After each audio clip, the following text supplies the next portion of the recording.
अब हम गोलीय दर्पण में वस्तु की विभिन्न स्थितियों में प्रतिबिंब की स्थिति देखेंगे। यह प्रतिबिंब कहाँ पर बनेगा, कैसा बनेगा, इसकी प्रकृति क्या होगी।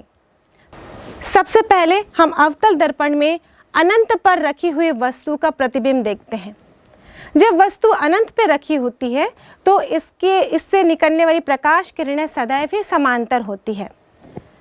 हम इस स्थिति में देखते हैं कि वस्तु अनंत पे है, सारी किरणें मुख्य अक्ष के समांतर हैं, पर प्रतिबिंब के निर्माण के लिए हमको केवल 2 ही किरणों की आवश्यकता होती है। तो हम यहाँ पर 2 समांतर किरणें लेते हैं। ये दोनों समांतर किरणें इस परावर्तक पृष्ठ से इस अवतल दर्पण से परावर्तन के पश्चात कहाँ पर मिलेंगे, फोकस पर, जैसा कि हमने नियम पढ़ा था। वैसे ही यदि ये समांतर किरणें मुख्य अक्ष के समांतर नहीं हैं और किसी कोण पर इस अवतल दर्पण पर मिल रही हैं तो परावर्तन के पश्चात ये फोकस समतल पर प्रतिबिंब का निर्माण करेंगी। यह प्रतिबिंब सदैव ही वास्तविक होगा, उल्टा होगा और फोकस पर बनने पर बिंदु आकार का होगा। यह फोकस तल पर बना तो ये वस्तु से काफ़ी छोटा होगा। अब हम धीरे धीरे वस्तु को अनंत से आगे की ओर लाते हैं और देखते हैं कि प्रतिबिंब की स्थिति, आकार और प्रकृति में क्या परिवर्तन होता है। अब नेक्स्ट स्थिति में वस्तु अनंत और वक्रता केंद्र के बीच में रखी हुई है। इस स्थिति में हमने एक पहली किरण ली जो कि मुख्य अक्ष के समांतर थी। परावर्तन के पश्चात यह कहाँ से गुजरेगी, फोकस से। अब हमने दूसरी किरण लिया है जो कि वक्रता केंद्र से गुजर रही है। वक्रता केंद्र से गुजरने पर यह परावर्तन के पश्चात वापस उसी दिशा में लौट जाएगी। इस बिंदु पर ये दोनों किरणें मिल रही हैं तो प्रतिबिंब भी यहीं बनेगा। यानी कि प्रतिबिंब कहाँ बन रहा है, फोकस और वक्रता केंद्र के बीच में।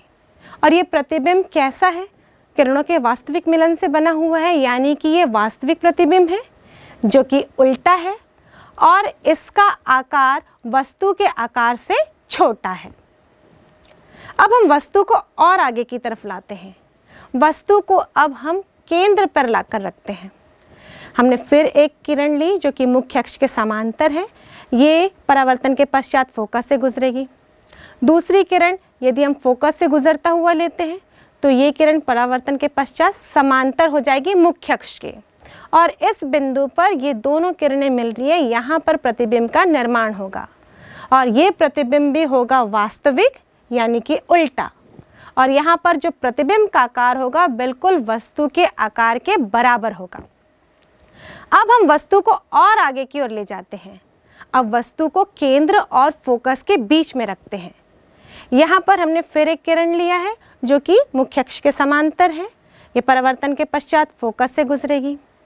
दूसरी एक किरण लेते हैं जो कि फोकस से गुजर रही हो तो ये परावर्तन के पश्चात मुख्य अक्ष के समांतर हो जाएगी और इस बिंदु पर ये दोनों किरणें मिल रही हैं। यहाँ पर निर्माण होगा प्रतिबिंब का और ये प्रतिबिंब वास्तविक होगा, उल्टा होगा और वस्तु से बड़ा होगा।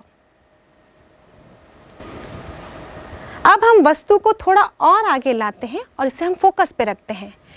इससे निकलने वाली समांतर किरण परावर्तन के पश्चात फोकस से गुजरेगी।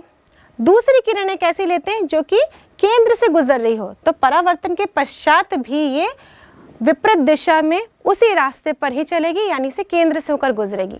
यहाँ पर हम देखते हैं कि ये दोनों किरणें जो परावर्तन के पश्चात हमको मिल रही हैं ये आपस में कभी नहीं मिलती हुई नजर आ रही है, यानी कि ये दोनों समांतर दिख रही हैं और हम ये मान के चलते हैं कि समांतर रेखाएं अनंत पर मिलती हैं। तो इसका मतलब यहाँ पर जो प्रतिबिंब बनेगा वो अनंत पर बनेगा और ये प्रतिबिंब वास्तविक होगा और ये वस्तु से कहीं बड़ा होगा। वास्तविक होगा यानी ये उल्टा भी होगा। अब हम वस्तु को और आगे लाते हैं यानी कि फोकस और ध्रुव के बीच में रखते हैं।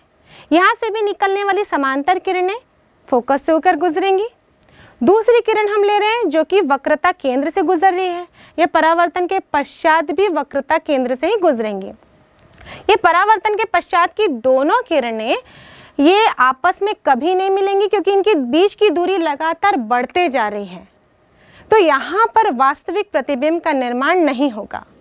यदि हम किरणों को पीछे की ओर खींचे, यानी कि हम उस जगह से देखें जहाँ से दोनों किरणें आती हुई प्रतीत हो रही हैं, तो उस जगह पर यानी कि यहाँ पर प्रतिबिंब का निर्माण होगा और ये प्रतिबिंब आभासी प्रतिबिंब होगा। आभासी प्रतिबिंब यानी कि सीधा प्रतिबिंब होगा और ये प्रतिबिंब इस स्थिति में वस्तु से बड़ा होगा और ये दर्पण के पीछे की ओर बनेगा। अभी तक जितने भी प्रतिबिंब बन रहे थे वो दर्पण के सामने की ओर बन रहे थे, लेकिन ये आभासी प्रतिबिंब दर्पण के पीछे प्राप्त होगा। अब हम प्रतिबिंब का निर्माण उत्तल दर्पण में देखेंगे। ये उत्तल दर्पण में अनंत से लेकर चाहे किसी भी बिंदु पर रखो, हम ये देखते हैं कि यहाँ से निकलने वाली किरणें यदि दर्पण में टकराती हैं तो ये डाइवर्ज ही होंगी। मान लीजिए एक किरण हमने ऐसी ली है जो कि मुख्य अक्ष के समांतर है, तो ये कहाँ से गुजरती हुई नजर आएंगी? फोकस से। मतलब ये रिफ्लेक्ट तो बाहर की ओर जा रही है, लेकिन वो कहाँ से गुजरती हुई नजर आ रही है या आती हुई नजर आ रही है? फोकस से। और जो दूसरी किरण है जो केंद्र से जाती हुई नजर आ रही है, वो रिफ्लेक्शन के बाद भी उसी रास्ते में विपरीत दिशा में चलने की लगेंगे और इस जगह पर ये दोनों किरणें मिल रही हैं, यहाँ पर प्रतिबिंब का निर्माण होगा। यहाँ पर भी हम देख रहे हैं कि ये प्रतिबिंब दर्पण के पीछे की ओर बन रहा है और ये ऐसे बिंदु पर बन रहा है जहाँ पर किरणें आती हुई प्रतीत हो रही है, जहाँ से आती हुई प्रतीत हो रही है। मतलब यहाँ पर प्रतिबिंब आभासी और सीधा बनेगा और इस स्थिति में प्रतिबिंब वस्तु के आकार से छोटा बनेगा। तो इस प्रकार बच्चों हमने अवतल दर्पण और उत्तल दर्पण में विभिन्न स्थितियों में प्रतिबिंब का निर्माण देखा। अब मुझे ये बताइए कि आपको 3 दर्पण दिए गए हैं और उनमें से आपको पहचानने के लिए बोला जा रहा है कि कौन कौन से दर्पण हैं, तो आप कैसे पहचानेंगे? सिंपल, पहले तो हम उसे छूकर पहचान लेंगे। यदि हम उसे छूते हैं जिसकी सतह हमको बिल्कुल समतल नजर आती है, वो कौन सा दर्पण हुआ? समतल दर्पण। जिसकी सतह उभरी हुई नजर आएगी, चमकदार सतह छूने पर, तो वो कौन सा दर्पण होगा? उत्तल दर्पण। और जिसकी सतह अंदर धसी हुई नजर आएगी वो होगा अवतल दर्पण। समस्या तो तब होगी जब हमको दर्पण को छूने से मना किया जाए। 3 दर्पण दूर में रख दिए गए हैं और हमको बोला जाए कि पहचानिए ये कौन सा दर्पण है। तब हम उस दर्पण से बनने वाले प्रतिबिंब को देखकर पहचानेंगे ये कौन सा दर्पण है। यदि प्रतिबिंब उल्टा बनता है तो नो डाउट वो कौन सा प्रतिबिंब है? वो वास्तविक प्रतिबिंब है और वास्तविक प्रतिबिंब का निर्माण सदैव ही अवतल दर्पण में होता है। लेकिन प्रतिबिंब सीधा बन रहा है, उस समय कंफ्यूजन है क्योंकि उसमें से तीनों में से कोई भी दर्पण हो सकते हैं। तो कैसे पहचानेंगे हम? सीधा हुआ प्रतिबिंब वस्तु के आकार का ही हुआ और उसमें लेटरल इन्वर्शन हुआ, यानी कि दायां का बायां शिफ्ट हुआ, तो वो दर्पण होगा समतल दर्पण। जैसा कि हम अपने रोज यूज़ करने वाले दर्पण में देखते हैं, हम खड़े होते हैं तो हम बराबर उसी हाइट के नज़र आते हैं, जैसे हैं वैसे ही हम दिखते हैं। बस यदि हम दायां हाथ उठाते हैं तो दर्पण में महसूस होता है कि जैसे कि बायां हाथ उठा रहे हैं, तो वहाँ पे लेटरल इन्वर्शन हो जाता है। तो इस प्रकार का दर्पण होगा समतल दर्पण। लेकिन सीधा प्रतिबिंब बने और वो वस्तु के आकार से बड़ा हो तो वो होगा अवतल दर्पण। लेकिन यदि सीधा प्रतिबिंब बने और वस्तु के आकार से छोटा बने तो वो होगा उत्तल दर्पण।